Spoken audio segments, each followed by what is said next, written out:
Hi, I'm Maya Martinez. Here are the stories making headlines at this hour.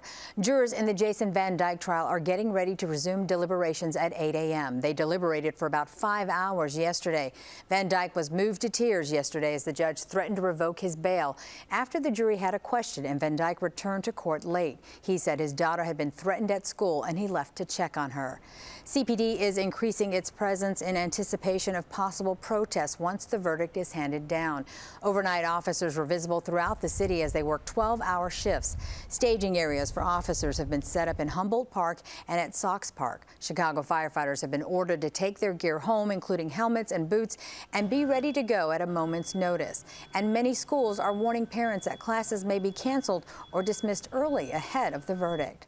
With 45,000 runners set to take part in the Chicago Marathon Sunday, organizers are also on guard for possible protests following the Van Dyke verdict.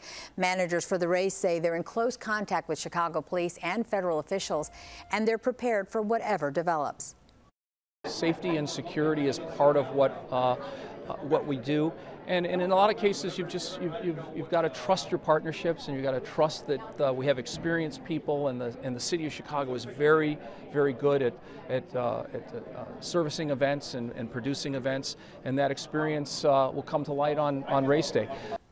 Marathon officials also point out they've successfully handled security in the wake of the 9/11 attacks and the Boston Marathon bombings. They're confident they can handle whatever challenges develop this weekend. Chicago police are searching for the men behind a series of carjackings and armed robberies this week on the city's north side. Detectives say 2 to 5 men approached the victims while they're driving or walking alone on the street. The first happened Monday night at 10:30 in Uptown. 3 other carjackings happened within 2 hours of each other Wednesday night in the Lakeview and North Center neighborhoods. Police remind everyone to be aware of your surroundings and travel in pairs if possible. A teenager narrowly escapes an abduction attempt on Chicago's South Side. The 16-year-old was walking home near 111th and Troop in Morgan Park Wednesday afternoon. That's when she told police one man grabbed her from behind, another grabbed her legs, tossing her into a tan Dodge 4-door sedan. A third man held her at gunpoint, but after driving a few blocks, she jumped out of the car and ran home. Police are still looking for that vehicle.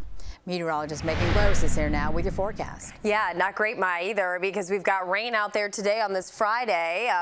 A lot of showers, maybe some storms, 66 the high. Quite a bit of cloud cover as well. Maybe some breaks in the action today, but keep that umbrella handy. Tomorrow, showers and storms in the forecast again, 73 degrees the high for tomorrow. And then on Sunday, storms are still possible, even for the day of the marathon. And temperature will be 67, so that's pretty good for running weather. But the rain, that's another story. All right, thank you, Megan. Keep it right here on CBS Chicago for updates throughout the day.